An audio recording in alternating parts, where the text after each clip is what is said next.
প্রেত আত্মা এখানে সত্যি ঘটনা শোনানো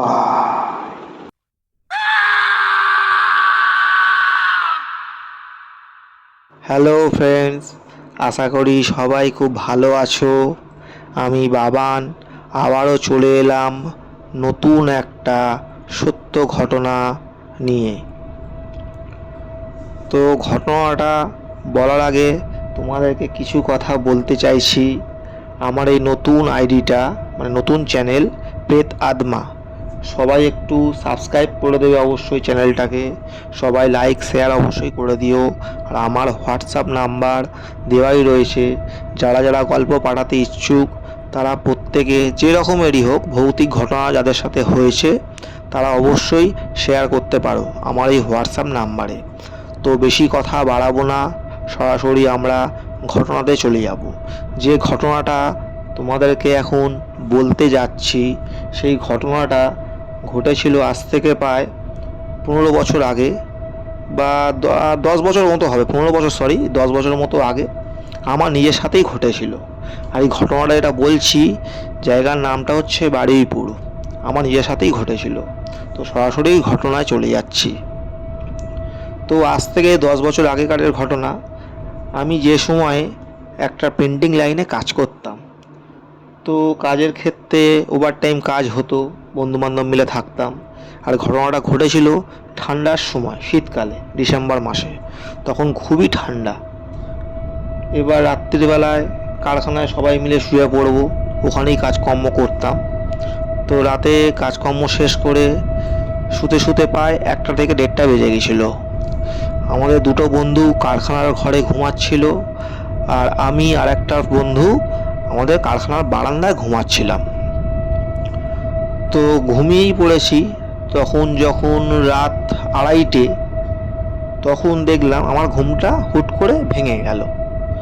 কি না, দেওয়ালেতে দেখলাম একটা সাদা রঙের আলো, ছোট একটা বিন্দু রেখা দেওয়াল থেকে আস্তে আস্তে সরে যাচ্ছে, আবার দেখা যাচ্ছে।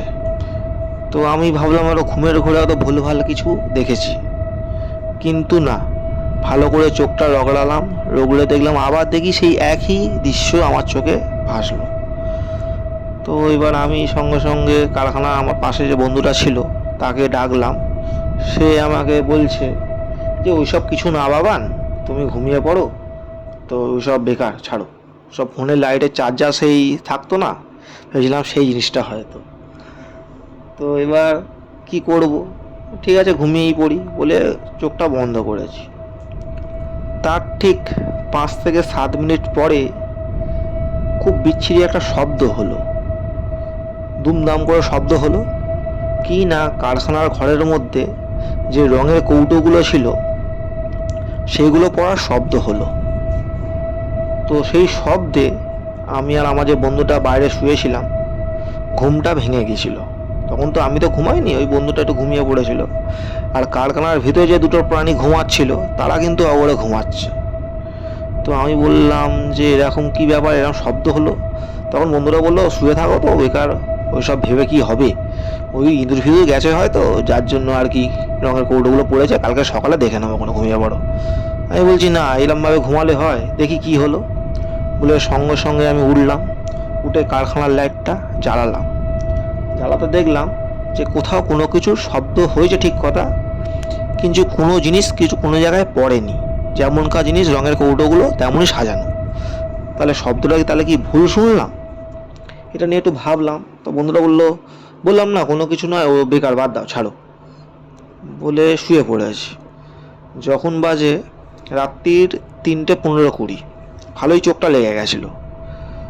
তো হঠাৎ দেখছি কারখানার বাইরে, মানে মাটিতে হাঁটলে খালি পায়ে যেমন শব্দ হয় তেমন দেখি শব্দ হচ্ছে, থপথপ করে শব্দ, যেন কেউ যেন হেঁটে যাচ্ছে। সেইটা দেখে আমি আমার ওই বন্ধুটাকে বললাম, দেখো তো, কেউ মনে হয় বাইরে মনে হয় হাঁটাচলা করছে। তখন বলছে তাহলে কুকুর হবে হয়তো। তো আমি বলছি কুকুর হলে কি এরকমভাবে কেউ হাঁটাচলা করে, মানুষের মতো পুরো? তখন এবার বন্ধুরা বলছে দাঁড়াও দেখছি। বলে যেই লাইটটা কারখানায় জ্বালিয়েছে তখন দেখলাম পুরোপুরি স্তব্ধ, কোনো রকম সাউন্ড আসছে না আমাদের কানে। তো কোনো যদি ধরো কোনো যদি ভূত ফুতও যদি হয় তাহলে কুকুর টুকুর তো কাঁদে শুনেছি, সেরকমও কিছু হচ্ছে না। আর যদি কোনো চোরও আসে কুকুরগুলো চেল্লাবে বা কিছু করবে, সেটাও কিছু হচ্ছে না। কিন্তু লাইটটা জ্বালাতে না জ্বালাতেই দেখলাম সাউন্ডটা চলে গেল। ফের এবার শুয়ে পড়েছি, তার আবার ঠিক 10 মিনিট পরে দেখছি সেই একই সাউন্ড হচ্ছে। এবার আমি বন্ধুটা বলছে আমাকে, বন্ধুটা খুব সাহস ছিল, বন্ধুটা বলছে আমাকে, না এরম করে তো শোয়া যাবে না, ব্যাপারটা তাহলে দেখতে হচ্ছে। আমি যদি বাজে কিছু হয়, বলছে কি ভূত ফুত বলে এখন কিছু হয় নাকি, ওসব কোনো কিছুই নয়। বলে ঠিক আছে, আমাকে বললো বন্ধুটা যে তুমি চুপ থাকবে। আর তখনকার দিনে ছিল ওই নোকিয়া যে ফোনগুলো, টর্চ লাইট ফোন, তখন তো স্মার্টফোন তো অতটা ওঠেনি, আর উঠলেও আমাদের কেনার সামর্থ্য ছিল না।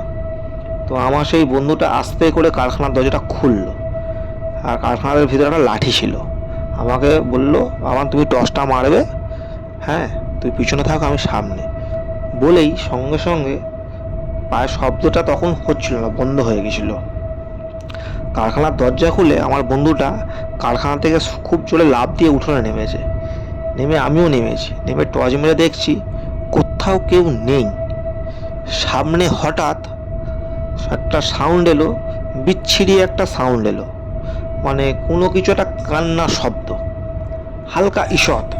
এবার ঠান্ডার সময় একটা পিন পেরেক পড়লেও একটা শব্দ হবে, তো সেই সময় শব্দটা পুরো ক্লিয়ার শুনতে পেলাম। সেইটা দেখে সেই শব্দ শুনে কারখানার বাড়ির পিছন দিকে গেলাম। ওখানে ছিল একটা পুকুর, পুকুর পাড়ের কোণে দেখছি একটা কালো আবছা মূর্তি যেন বসে রয়েছে। সেটাকে দেখে ঠিক বুঝতে পারিনি কি, আমি তো ভয়ে যাইনি, আমার বন্ধুটাকে পাঠিয়েছিলাম। আমি ওইসব দেখে আমি সঙ্গে সঙ্গে কারখানা চলে গেছি। তো বন্ধুটা ছিল খুবই সাহসী, বন্ধুরা নাকি ওখানে গিয়ে খুব জোরে চিল্লে উঠেছে, এই ওখানে কে রে? কোনো রেসপন্স কেউ কিছু করেনি। বলতে বলতে ছায়ামূর্তিটা হঠাৎ ওখান থেকে চোখের সামনে মিলিয়ে গেল।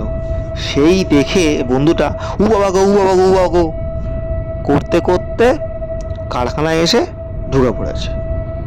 আমি বললাম কি হয়েছে, তুমি এরকম করছো কেন, কি হয়েছে? তখন বলছে বামন বলো না আর, কি দেখলাম জিনিস, আমি কি দেখলাম বলে কারখানার মধ্যে যে দুটো যে প্রাণী ছিল, যে বন্ধু দুটো, তারাও জেগে উঠেছে। এবার কারখানার মালিককেও ডাকা হয়েছে, গিয়ে পুরো ঘটনাটা বলা হলো। কিন্তু সবাই ভাবলো এরা পুরো বেকার একদম। তখন অনেকটা সকালও হয়ে এসেছে, ধরতে গেলে 4টে মতো বাজে। আর শীতকালে মানে বুঝতেই পারছো তোমরা যে ভালোই ঠান্ডার সময়, ডিসেম্বর মানে ভালোই ঠান্ডা, তখন অতটা কেউ রেসপন্স করেনি। তো যে ছেলেটা ওরকম করেছিল উয়াও করে, আমার যে বন্ধুটা, সে এবার তারপর থেকে তার খুব শরীর খারাপ হলো, পায়খানা বমি এসবগুলো হয়েই যাচ্ছে, ঠিক আছে। তো সবাই বলছে যে না এটা কোনো ভৌতিক ঘটনা নয়, ঠিক আছে। তো সে ওষুধপালা খেয়েছিল, কোনো ওজা গুনিন কোনো কিছুই করা হয়নি, ওষুধপালা খেয়ে কিন্তু ঠিক হয়ে গেছিলো।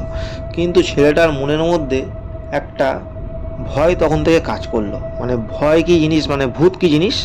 ও আমাকে একটা কথাই বলতো, দেখো আমার, আমি সত্যি ভূত দেখেছিলাম। কিন্তু আমি কথাটা বিশ্বাস করেছি, কিন্তু কারখানার যে আরও যে দুটো বন্ধু ছিল বা মালিক ছিল, তারা কেউ বিশ্বাস করেনি। তারা হয়তো ভাবলো যে ঘুমের ঘোরে বাইরে টয়লেট করতে গিয়ে কোনো কিছু দেখে ফেলেছে, কুকুর টুকুর কিছু দেখেছে হয়তো। কিন্তু আমি জানি যে এটা সত্যি ঘটনাই, মানে সেই মিথ্যে কথা কিছুই বলছে না, ঠিক আছে। তো এই ছিল ঘটনা, তোমাদের কেমন লাগলো সেটা তোমরা অবশ্যই কমেন্ট করে জানিয়ে দিও।